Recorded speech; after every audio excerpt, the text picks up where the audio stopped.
বাংলাদেশের বিভিন্ন প্রান্তে থাকা মানুষ পবিত্র ঈদ উল আজহার ছুটিতে মাটির টানে ছুটে এসেছেন নিজ এলাকায়। আর তাই কুষ্টিয়ার কুমারখালীর গড়াই নদীর তীর ও এর ওপর নির্মিত শহীদ গোলাম কিবরিয়া সেতু যেন দর্শনার্থীদের ভিড়ে কানায় কানায় পূর্ণ। প্রচণ্ড গরমে বিকেল হলেই পরিবার পরিজন নিয়ে ঘুরতে যাচ্ছেন তারা গড়াই নদীর উপর নির্মিত শহীদ গোলাম কিবরিয়া সেতুর মনোরম প্রাকৃতিক পরিবেশে কিছুটা স্বস্তির খোঁজে। কুমারখালী পৌরসভার একাধিক বিনোদন কেন্দ্র থাকলেও অধিকাংশ মানুষ প্রাকৃতিক ও কৃত্রিম সৌন্দর্য উপভোগ করতে ভিড় করছেন এই সেতুতে ঘুরতে এসে অনেকে শিশুদের নিয়ে চড়ছেন নাগরদোলাতে, আবার কেউ সুন্দর পরিবেশ উপভোগ করতে গড়াই নদীতে নৌকায় চড়ে ঘুরে বেড়াচ্ছেন।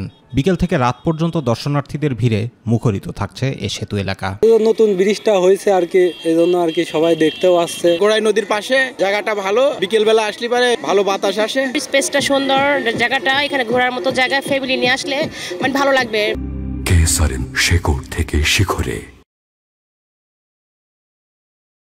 দূর দূরান্ত থেকে ঘুরতে আসা দর্শনার্থীরা জানান, খুবই মনোরম একটি পরিবেশ, সেতুতে ঘুরতে এসে তারা খুবই আনন্দিত।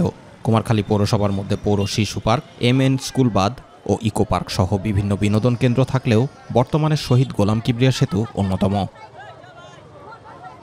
অনেকেই ফুচকা সহ খাচ্ছেন বিভিন্ন খাবার। স্থানীয়রা জানান, সেতু নির্মিত হবার পর দুপাশে গড়ে উঠেছে বিভিন্ন অস্থায়ী দোকানপাট, এতে করে অনেকেই অর্থনৈতিকভাবে হচ্ছেন স্বাবলম্বী। পাশাপাশি পবিত্র ঈদ উল আজহা উপলক্ষে বসেছে মেলা, চরকি কিংবা নাগরদোলায় উঠে আনন্দে মাতোয়ারা অনেকে। ঈদের সময়টা আসলে এখানে জমজমাট অনুষ্ঠানটা শুরু হয়, এই জন্য আর কি এখানে সবাই আসে। এখানে আমরা ঈদ উপলক্ষে ঘুরতে আসছি, আমরা ঢাকা থাকি, ঢাকা থেকে আসছি ঈদ উপলক্ষে ছেলেপেলে নিয়ে আসছে আর কি। ঈদ আমেজটা খুব সুন্দর, এখানে মানুষজন সবাই খুবই আন্তরিক ছিল, খুবই ভালো লাগছে। কুমারখালী থানার ভারপ্রাপ্ত কর্মকর্তা জানান, কুমারখালী একটি পর্যটন এলাকা। ঈদ বা বিভিন্ন উৎসব উপলক্ষে ঢাকা সহ বিভিন্ন এলাকা থেকে মানুষ বিনোদনের জন্য আসে এই উপজেলায়। তাদের নিরাপত্তা নিশ্চিত করতে থানা পুলিশ তৎপর রয়েছে ও কোনো প্রকার অপ্রীতিকর ঘটনা রোধে থানা পুলিশ সার্বক্ষণিক কাজ করে যাচ্ছেন বলেও জানান তিনি। পর্যটন বা বিনোদন কেন্দ্রগুলোতে কোনো অপ্রীতিকর ঘটনা ঘটেনি, ইনশাআল্লাহ আমরা তৎপর থাকলে এরকম কোনো ঘটনা ঘটবে না। জুবাইর রহমান, মাই টিভি নিউজ।